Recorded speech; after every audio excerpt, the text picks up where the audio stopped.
রাজবংশী ইতিহাস প্রসিদ্ধ জনগোষ্ঠী, এটা প্রাচীন ইতিহাস এখনো আছে, সকলেই জানে। তবে এই অসমীয়ার প্রভাবত, বিশেষ করে আসাম দেশত পুরানা গোৱালপাৰা এই অঞ্চল অসমীয়া ভাষার প্রভাবত এই জনগোষ্ঠীটা উমার নিজস্বতা অনেকখানি পাছুরিয়ে গেছে। এই ঘটনাটা আবার যেটো কোচবিহার জলপাইগুড়ি অঞ্চল কয় তাতো বাংলা ভাষার প্রভাব উমরাও ভুলে গেছে। কিন্তু ইদানিং বর্তমান সময়ত এই ভাষাটার সম্পর্কত কোজাসু জনগোষ্ঠীর মাত্র বেশ প্রসারতা লাভ করছে। অর্থাৎ এটা যে এটা জনগোষ্ঠী তাদের নিজ ভাষা সংস্কৃতি আছে, এই কথাটার একটা নবজাগরণ এবার মাত্র সৃষ্টি হয়েছে, এটা বই দেখিয়াছ। তারপর এটা মোর বিশ্বাস অদূর ভবিষ্যৎ এই ভাষাটা কিছু করেছে আর করিবই। কারণ এই রাজবংশী ভাষাটার উপর ভিত্তি করে কিন্তু অনেক পণ্ডিতের মতামত, মোরও এটা অভিমত যে অসমীয়া ভাষা কি বাংলা ভাষার এগুলার উৎপত্তি। কারণ ১৬শ শতাব্দীর মহারাজ নরহরি চিলারায়ের দিনত ওরা রাষ্ট্রবাদ যেটু সাহিত্য চর্চা হয়েছিল, কি ভাষা হয়েছিল তখন কিন্তু বাংলা ভাষারও জন্ম হয় নাই, অসমীয়ারও হয় নাই, নিশ্চয় কেউ একটা ভাষার জন্ম চর্চা হয়েছিল। চর্চাটা কি ভাষা হয়েছিল এটা কবা লাগিলে সিধা কথা যে রাজবংশী ভাষা বা কোচ রাজবংশী ভাষাতেই হয়েছে। কিন্তু ওই দিনকাল জনসাধারণ বা ভাষা সাহিত্য চর্চায় আছে বেশি প্রসার লাভ করে নাই, পণ্ডিতের মাজত আবদ্ধ। যেমন যেগুলো পণ্ডিত আছিল পীতাম্বর সিদ্ধান্ত বাগীশ বা মহাপুরুষ শঙ্করদেবও আছিল রাষ্ট্রবাদ, ওরা যেটা করছে অসমীয়া ভাষা তখন থাকলে তো অসমীয়াতেই লিখিল মহাপুরুষ শঙ্করদেব। উনি তো শেষ পর্যন্ত প্রজাবলী আর এই কোচবিহারের ভাষা মিশাল করে লিখিল। ওরা নাটককালে দেখিলে অঙ্কিয়ার নাট কীর্তন দশমীতে দেখিলে ওই উগলেই দেখা যায়। পিওর আসামিষ্ট নয় যে এই ভাষার থেকে অসমীয়া ভাষার উৎপত্তি বা বাংলা ভাষার উৎপত্তি। গতিকে এইটা একটা কালের স্রোতত মানুষদের ভুলিয়ে গেছে, বেশি আত্মবিস্মিত হয়েছে। কিন্তু এটা এখন নতুন করে শুরু করছে আবার, যেটা জাগব। বড় বিশ্বাস এই ভাষাটা স্থিতি লাভ করবই, আর সরকারি তো মান্যতা দিবাই লাগিব। বলে অনেকে কয় যে না অসমীয়া ভাষা থাকতে বা বাংলা ভাষা থাকতে আর একটা ইংরেজি ভাষা থাকতে আপনার এই ভাষাটা কি দরকার। তাহলে এই কথাটা কবা গেলে তাহলে বড় ভাইরা যে বড় ভাষা চাবা লাগছে, আর যে অন্য ভাষা চাবা লাগছে, উমার বেলায় দোষ না, খালি রাজবংশীর বেলায় দোষ। কারণ এটা একটা পুরানা ভাষা, প্রাচীন ভাষা। এই সাহিত্য ইভেন এই যে সপ্তকাণ্ড রামায়ণ বা মাধব কন্দলী, তারপর ওরে ২টা খণ্ড মহাপুরুষ শঙ্কর মাধবদেবেও লিখিব লাগা হল। তাতে এইখন কিন্তু সপ্তকাণ্ড রামায়ণ কিন্তু ই নহয়, এখন অসমীয়া নহয়। এটা একটা ভুল অনুচিত হস্তলেপন করছে কতগুলা পণ্ডিতে। এটা আসলে কবা গেলে এটা রাজবংশী ভাষার সপ্তকাণ্ড রামায়ণ। প্রাচীন যেগুলা সাহিত্য ওই সাহিত্য রাজবংশী ভাষাতেই লেখা হয়েছে। দৃষ্টান্ত ওই যে সপ্তকাণ্ড রামায়ণ বা মাধব কন্দলী, অর্থাৎ মহামাণিক্য রাজা মহামাণিক্য বলে কয়, অনেক সময় মানিক ফাও বলে কয়। ওইজন ব্যক্তির পৃষ্ঠপোষকতা ওই পণ্ডিতজনে মাধব কন্দলী দেবে ওই রামায়ণ করেছে। ভাষাটা সম্পূর্ণ রাজবংশী। অর্থাৎ যদি কোয়া যায় এই বইখানে 29 পৃষ্ঠা নিয়ে আছে একটা কথা, কিছু কথা আমার মনত আছে যে শুনি নারী নিরন্তর দিলা তাঙ্ক প্রত্যুত্তর, আমি নারী উত্তম তপস্বী, জানো তুমি মণিরাজ পশি বনমাজ করা তপ এক মনে বসি।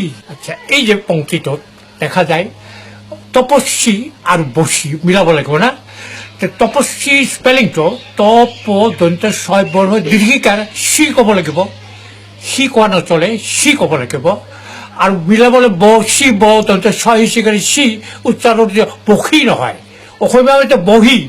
আৰু ৰাজবংশী বসি, বাঙালীবিলাকেও ক'ব পাৰে বসি, আমরা বসিয়াও বুলি কয় দন্তেশ্ব, অর্থাৎ তালিবস্ব মধ্যস্ব দন্ত উচ্চারণ রীতি। তো এইটো হলো আমার রাজবংশীয় রীতি। এটা সৌমারীয় আপার আসামৰ রীতি নহয়। অর্থাৎ এই গ্রন্থখনত তালিবস্ব মধ্যস্ব উচ্চারণ রীতি তো সম্পূর্ণ রাজবংশীয়। গতিকে বোঝা যায় এই বইখানের ভাষাটো রাজবংশীরই হব। তার পাছত আরো একটা জায়গার দৃষ্টান্ত আছে, যখনে রাবণের সীতাক অপহরণ করে নিয়ে গেল, ওই সময়ত রাবণে সীতা কবা লাগছে যে সীতা দেবী তোমার স্বামী সামান্য নরমনীষ, ই তো বোধহয় ইতিমধ্যে বাঘের হাজত পড়ে বোধহয় প্রাণ গেছেই। বই হলো ত্রিভুবনের মালিক, ত্রিভুবন মর্ণাম কম্পমান সর্বশক্তিমান। গতিকে তুমি মোকে ই করা, স্বামী বলে বরণ করা। সীতার কিন্তু ক্ষমতিছে, এই পাপিষ্ঠ রাবণ,